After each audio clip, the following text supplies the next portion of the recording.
বিএনপির আদর্শের রাজনীতির সাথে আমি যুক্ত ছিলাম ছাত্র জীবন থেকে, এবং হাই স্কুল জীবন থেকে আমি বিএনপির সাথে জড়িত। 2012 সালে এসে আমি চালটাঙ্গি ইউনিয়ন ছাত্র দলের সাধারণ সম্পাদক হিসেবে নির্বাচিত হই।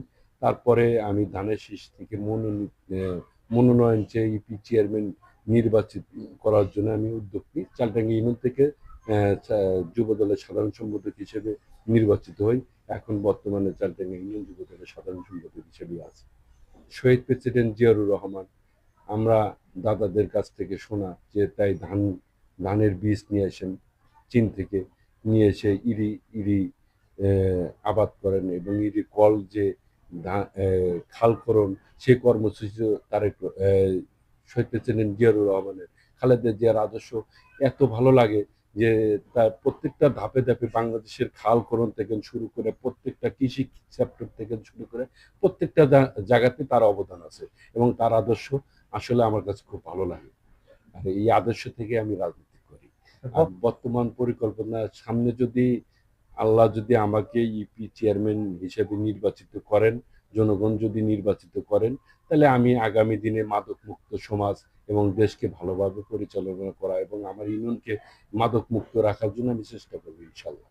সর্বপ্রথম কাজ থাকবে হচ্ছে মাদক নির্মূল করা।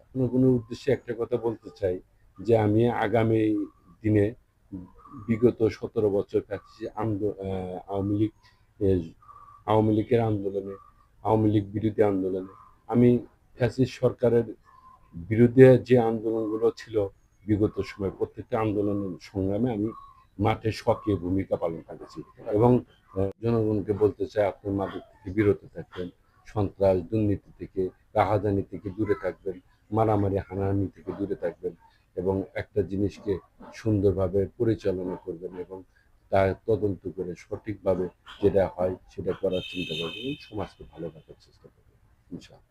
বিগত ফ্যাসিস্ট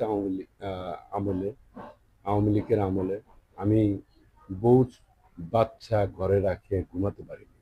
আমি সবসময়ের জন্য বলেই থাকছি, বিগত 17 বছরে এমন কোনো আন্দোলন সংগ্রাম নাই যে 17 বছরে সেই আন্দোলন সংগ্রামে আমি ছিলাম না এবং সে জায়গায় ভূমিকা পালন করিনি। আমি আসছিলাম এবং সক্রিয়ভাবে ছিলাম এবং মাঠে রাজপথে ছিলাম। এখন তো বিএনপি করা সহজ, যাই তাই করতে পারে, কিন্তু ওই সময় বিএনপির নাম বলাটাও কঠিন ছিল।